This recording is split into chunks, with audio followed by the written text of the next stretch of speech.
here's how I decreased basically my $7,500 a month AI token spend to 0, or it's trending towards 0. So you can see this over here. So Neil, look at this. So you can see this month to date so far, 6,700, right? You can see the graphs over here. It's like going up to like $400 a day or whatever. And I'm not saying I'm spending the most because some people hit me up on Instagram. I'm spending 30 grand a month. Congratulations. So anyway, my point is you can see the graph starting to go down, okay?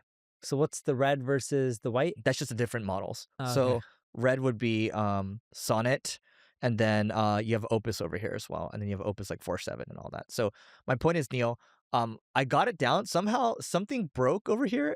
Like yesterday it went up, so I'm gonna have to look into that. But all I did, Neil, was I changed my model hierarchy. And so what I mean by that is I paid $200 a month for Claude Max, okay? Yep. And then at So the what they're second using level, first versus second versus yes. third. And then OpenAI OAuth is number 2. ChatGPT 5.5 is amazing. And then the last one is a fallback to the API. And I realized what happened. Yesterday, what happened with my OpenClaw is it kept screwing up. It kept calling the old API because it didn't realize that it had the CLI. So something's broken there. And so that was fixed as of this morning, actually. So that was fixed. So you do need to continue to monitor your costs. But I got this as low as, I got this to $20. So it was trending towards 0, and I'm going to remove all the cron jobs. And so now it's a good deal. That's a great deal. Here's something that I saw interesting the other day because I was talking to Heath and we were talking about Mac Studios because he has quite a few of them. Yep. He has like 15, right? I don't know. He has a lot. So you know what happened? Remember Thomas from Sanebox? Uh-huh. So they interviewed him for his podcast, and he's like, yeah, Heaton has 15 Mac Minis. How many do you have? I was like, I have 1. So he's been buying like Mac Studios as well, not just minis. Yeah. And I didn't know this. He was breaking it down to me. He's just like, dude, he's like, yeah, it costs a lot for memory. Like you can't even get any of these computers anytime soon. I'm like, what are you talking about? So I go to the Apple website. Oh, nothing's available. Nothing's available. And the memory storage is way lower than what you actually need. I was trying to buy the 512, and then 2 weeks later, it was only down to 256. Now I can only get the 96. Is the 96 even available for the memory? 96, right?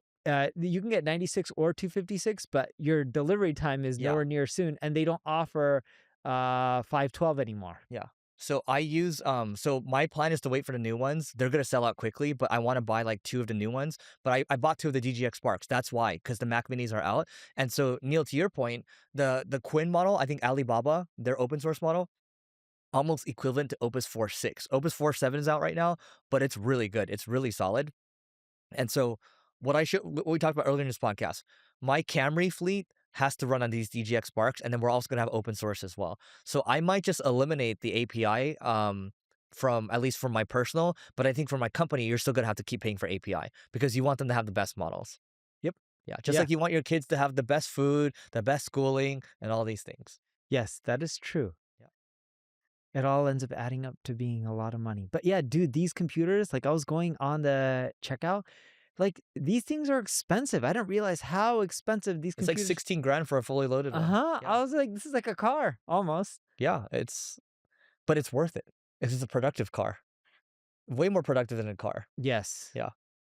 Okay. So while Neil's looking for something right now, I'm going to go for the next one, okay? So Salesforce just admitted it. Switching from per seat to usage pricing made customer spend go up 83%, Neil, 83%. So earlier we just talked about how Salesforce is going all in on APIs, CLIs, all these things, right? So Jason Lemkin, the SaaStr or the EchoSign guy, okay, he said they reduced their seats from 10 plus to 2 human seats and 1 API seat. And yet we now pay $22,000 a year, 83% up from 12 grand. Why? Our 20 plus AI agents use Salesforce 100 times more than we did a year ago. So they now have an AI VP of marketing, AI VP customer success, and run 4 third-party AI GTM agents, including Agentforce. Is their pricing model still by seat, but it's for AI? Is that what they switched it to? API. The API costs. API usage is going up instead of the seat. So they're spending less on the seats, but they're spending way more on the API. Yeah, which you can try to optimize that as much as you can. It's still going to keep going up. It's just about dampening the cost. So he's spending more money into you're spending more money. So 83% up on 12 grand to 22 grand, right? And so I think we're going to continue to see this. Now, here's the flip side of that, Neil. Notion. Do you use Notion? You pay for Notion? We probably pay in our company, but I don't use it. I don't use it either, right? So here's the thing. Notion, they're all over AI, right? They're like, okay, it's they've been accelerating their AI adoption, all this stuff. Yeah. They just realized they hadn't used Notion in months, even with the strong AI product enhancements, because their agents don't need Notion, right? They do need Salesforce. What do the agents need? They need .md files. That's what they need. You're okay just using Obsidian for that. Wait, is this Notion realizing or is this is Jason Jason Lemkin's Lemkin? realizing he Okay. doesn't need Notion. I thought you were like, Notion realized they don't need Notion. Yeah, I they was don't like, just shut their company down. I'm like, wow, I don't know who runs marketing there, Yeah. but I would fire that Yeah. person. So I think that's really interesting. Per seat versus usage based, I think we're going to continue to see this change because even the API for SEO stuff, the way we're planning to do it now is okay, freemium, you get some access, and then Yeah. you're going to have to pay on usage. I'm sure you're thinking about that for your SaaS products too. Yes, and then a lot of companies, if you look at Fin, it is for ticket resolved, Yeah. which people just want. Uh, I can go both ways. I know a lot of people want to pay for outcomes. I It's hard to measure too. it's hard to measure.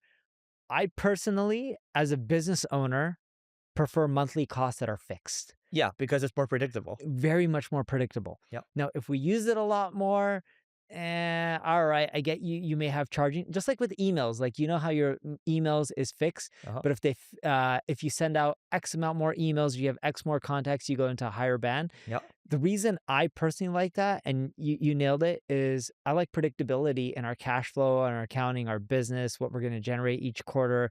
Yep. Like I don't like this ambiguity of, oh, you just pay for whatever you use. Well, if you just get spammed and a lot of, your Fin fixes a lot of support tickets that were just spam or bull crap, Yep. like what? You just ended up spending thousands of extra dollars for something that wasn't needed. It's tough. I think it's a tough job for CFOs in the next few years because because your enterprise company, before you're trying to protect as much, but now it's like you have to pay on usage for the best Claude tokens, the best OpenAI tokens. Yes. I do think the agents that we're selling right now for the revenue agent side, we're basically going to charge like a base fee. There's a management fee, but also there's token overages too, and we're probably just going to mark up whatever it is that they're spending because we don't want to hold them back. If you're getting this intelligence that can do more for you, you probably want to pay more for it. And so, unless you don't want to grow as fast, so like, what are you supposed to do? Yeah. Yeah. But speaking of Finn, by the way, they launched a sales agent. Did you see that? I did not see They that. launched a sales agent. They're baiting it right now, but I think they're trying to charge people based on like a per lead basis. So we'll see how that goes. And it just goes out there and tries to get you leads. I think it's more of an inbound. So it comes to your website, and then they take on those leads. So So they take on leads that I already taken on myself. yeah, And then they'll do the sales for you. yeah. And then they charge you a percentage. I think they'll charge you just more than $1. I think they'll maybe they'll say for like, I don't know, $500, $100, $50 or something like that. So, but they'll help you close the deal. Yeah. Yeah. And maybe they'll say, we'll just help you with self-serve. So I don't know all the details. Yeah, I don't see it working for enterprise, but Yeah. for self-serve, it could potentially help. Quick break. If you're doing AI SEO or content marketing in general, you know what the problem is. The problem is you're spending hours writing yourself, or you're paying agencies lots and lots of money, and you're getting AI slop that sounds just like everyone else. That's why we built ClickFlow. ClickFlow creates production-grade content that actually sounds like you. Plus, it helps you with other areas such as building internal links, creating FAQs, and more. One customer even reported saving 90 plus hours a month just by using ClickFlow. You can get a 14-day free trial just by going to clickflow.com. No more AI slop, just production-grade content that drives traffic and conversions. Back to the show. Yep. All right, so let's talk about this one over here. No. So Neil's tired already. So Wait, before we get into the next one, you want to know why we're tired? why? Dude, my son comes, he says 3 o'clock in the morning. I usually wake up like at 4 something, 5 at the latest. But he's like, check in on me. So my kids have this thing where like they want you to check in on them. So I'll put him to bed. And I usually do the nighttime routine. Yeah. Then I surprise check in on them within like 5 minutes of putting them to bed so they know that I'm watching. Yeah. We have cameras in their room, not in a creepy way, but yeah. like the nanny cams to make sure they're okay. They don't just try to roam out the front door. It notifies us because you don't want your kids just trying to like leave the house or do something that they're not supposed to. Or if they cry, it notifies us like something could be wrong. And my son, like at 3 a.m., he's like, check up on me. So I go to his room, like, hey, everything okay? And he's just like, I had a nightmare. I was so scared. And he's like shaking. So then he's like, will you lay with me, daddy? Please. I'm so scared. So I just lay in his Is bed. he in his own room? He's in his own room. Yeah. So then I'm laying with him and I'm just like trying to fall asleep. and he's like grabbing me tight and Oh, so shaking. you don't have sleep. So I didn't Yeah. have much sleep, and then he's like, "Are you gonna leave in the morning to go to the gym?" And I'm like, "Yeah," but I'm like, "You'll be okay. You'll be sleeping by then." Yeah. He's like, "But then I won't know if you're leaving, and then the monster can come in." Like, there's no monster. He's like, "Can we go lay in your room instead?" So I'm like, "All right." So we go lay in my room because he's like, "At least mommy will be there in the morning while you go to the gym." Yeah. And then he's just excited to sleep in her bed because he doesn't do it, so he can't fall asleep. And he's like he's waking up my wife, then she's not gonna get sleep. I'm like, let's go back into your room. So then I didn't get any sleep after pretty much 3 a.m. Oh, you should have done this. Okay, here's how you solve it. Creatine, 15 to 20 grams of creatine, you're locked back in. Me? Yeah. When you don't get good sleep, you take 15, 20 grams, it locks you back in. It's like as if you had good sleep.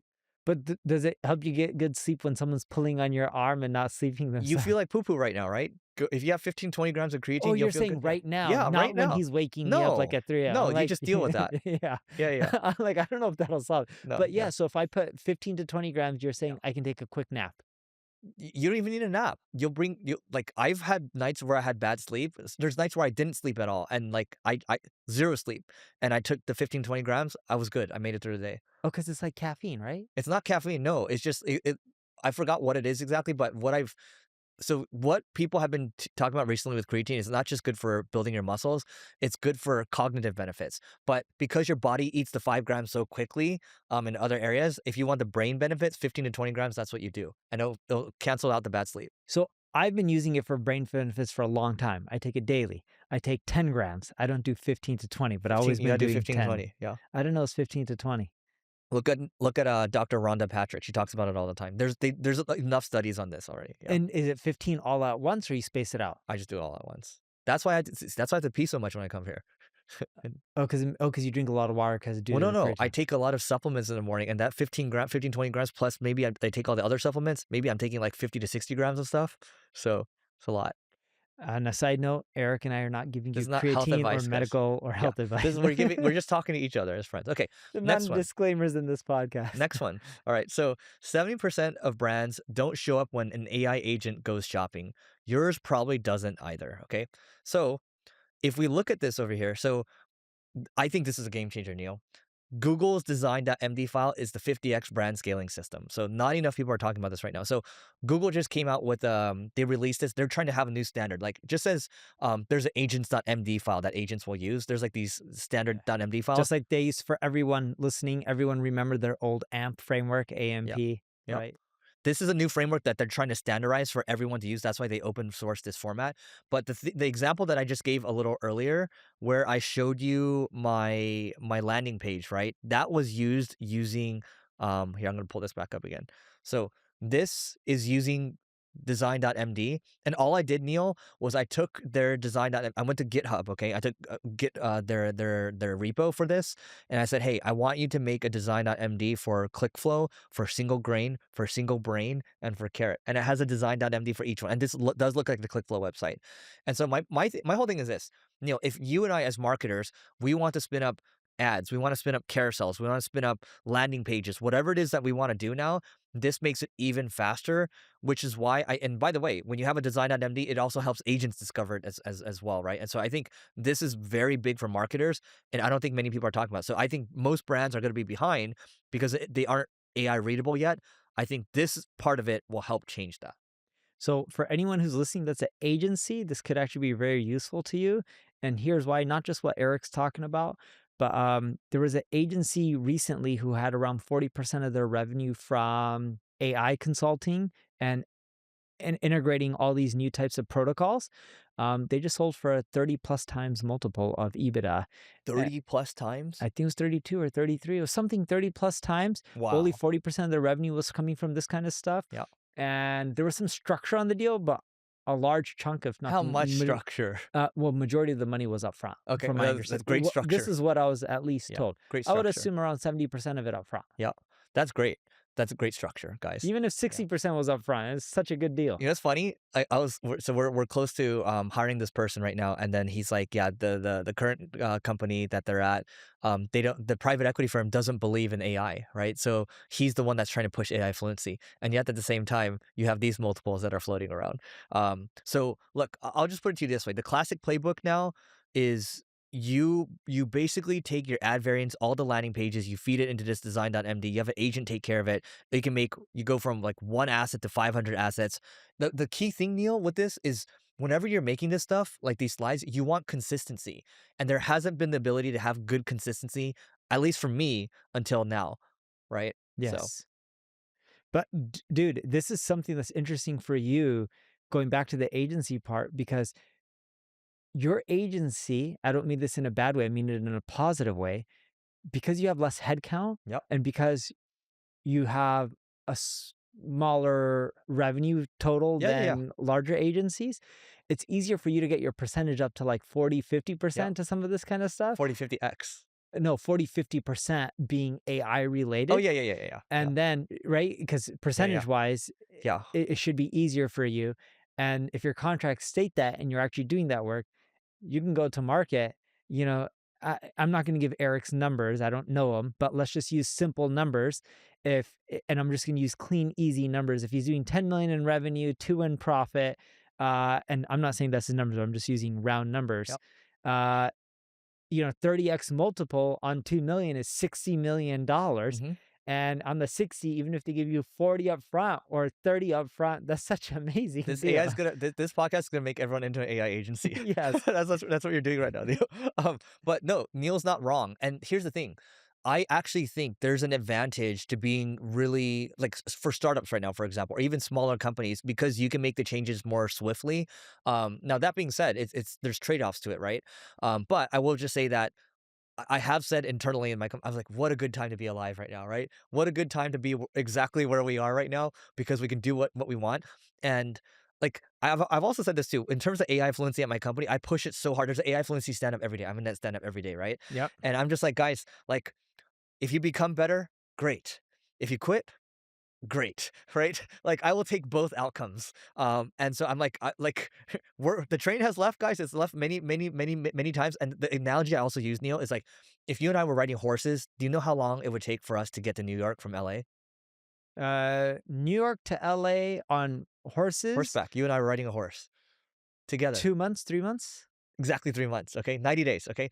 Now, if you and I got in a truck, a pickup truck, how long does it take for us to go from LA to New York? Train LA to New York, 1 week. Truck. Oh, truck, you're Uh, saying. Like nonstop? yeah. We Uh, might have to stop for pee and food and all that. 3 days, 4 days Exactly. max? Yes. 4 days. Okay. So 22.5 times faster. So the analogy I give people now, because a lot of people talk about how they work in like 2025 clock speed, right? I say, look, man, you might have been in a horse last year and you might have, really strong strategic thinking and all that, but you're still on a horse right now. Now, if you get in a pickup truck, not only can you drive way faster, your capacity is a lot more. You can carry a much bigger load now, right? And so that's my analogy for everyone. I'm like, right, guys, let's all come along, right? Let's all come along, and I want everyone to get better. And then if you quit, also good. Yeah. So guys, that is it for today. Please let us know what you think about this new format, new-ish format, and we'll see you tomorrow.